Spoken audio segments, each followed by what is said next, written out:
আর আমার সাধারণ মানুষ সেবা নিতে এসে হয়রানি হবে না। মনে থাকবে? তাহলে কি দালাল থাকবে? এমপি সাহেবের ঘোষণা, দালাল মুক্ত থানা। মনে থাকবে? কার ঘোষণা এটা? এমপি সাহেব যেখানে ঘোষণা দিছে আর কেন কুটুতি চলবে না? শুনেন, আমি যে পোশাকটা পরছি আপনাদের টাকা, আমি যে গাড়িটা চড়ি আপনাদের টাকা, আমি তো আপনাদের পরিবারের মেম্বার। আমি যে আপনাকে আমার কাছে আসতে আপনাদের বায়োমিডিয়া লাগবে, কোনো দালাল লাগবে না। আপনাদের জন্য আমার থানার দরজা না, আমার অন্তরের দরজা খোলা। মনে থাকবে? এখন থেকে কেউ দালাল নিয়ে যদি যান, আপনার কাজ আমি করবো না। মনে থাকবে? স্যার বলছে থানায় দালাল যাবে না। চাইতে পারে একজন রাজনীতি নেতা যায় আমাকে বুঝিয়ে বলতে পারে, কিন্তু মাদকের জন্য, জুয়ার জন্য যে দালালি করতে যায় তাকে সে সুযোগ দেওয়া যাবে না। দেওয়া যাবে না? মনে থাকবে? আমরা সবাই রাজা। কি বলছি? আমরা সবাই রাজা। আমরা কারো বায়োমিডিয়া দেওয়ার দরকার নাই। ঠিক আছে? বায়োমিডিয়া গেলে অপব্যাখ্যা হয় অথবা অনেকে সুযোগ নেয় কৃত্রিপক্ষ। কেমন? ছোটখাটো। এরপরে আপনারা বাসায় গিয়ে আমাদের মায়েদেরকে, বোনদেরকে, দাদুদেরকে বলবেন শিশু বাচ্চাদেরকে খেয়াল রাখার জন্য। ঠিক না? তাদের যদি নজর রাখে তারা পানিতে পড়বে? পানিতে পড়বে?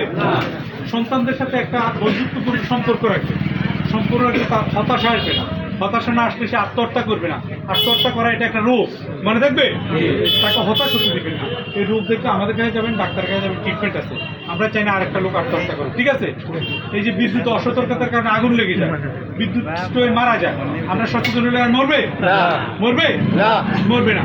এই কাজগুলো আপনারা করবেন, মায়েদেরকে সচেতন করবেন, ছোট বাচ্চাদেরকে যদি আমরা নজর রাখি তাহলে আমার বাচ্চাটা কোনো দানবের চোখে দানবের শিকার হবে না। বুঝা গেল?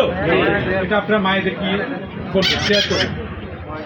তারপরে আপনাদের ফোনে অনেক সময় বলে আইসা বলে যে আমি অমুক বলছি, আপনার কি মোবাইলের প্রিন্টটা দেন, আপনার বিকাশের প্রিন্টটা দেন। আপনারা দিবেন?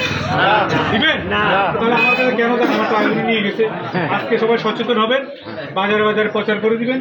গ্রামে যে ওসিএফ আসছে, পিন নাম্বার কখনো দেওয়া যাবে না। দেওয়া যাবে?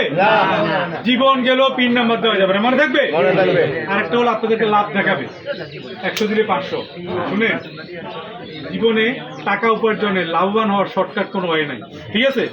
এই টাকা উপার্জনের জন্য জীবনে কতটি বছর শেষ করলাম, স্কুলের বারান্দায়, কলেজের বারান্দায়, বিশ্ববিদ্যালয়ের বারান্দায়, মা বাপ রাইকা সব রাইকা আপনার কাছে চলে আসছে। মাসে কয়টা টাকা পাবো, রেশন বেতন পাবো, কোনো মতো বাল বাচ্চা নিয়ে চলে।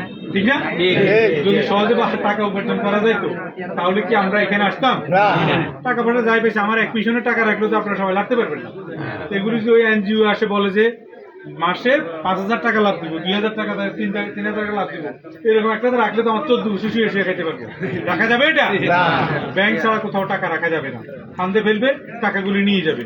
এই যে লাইফ ইজ কি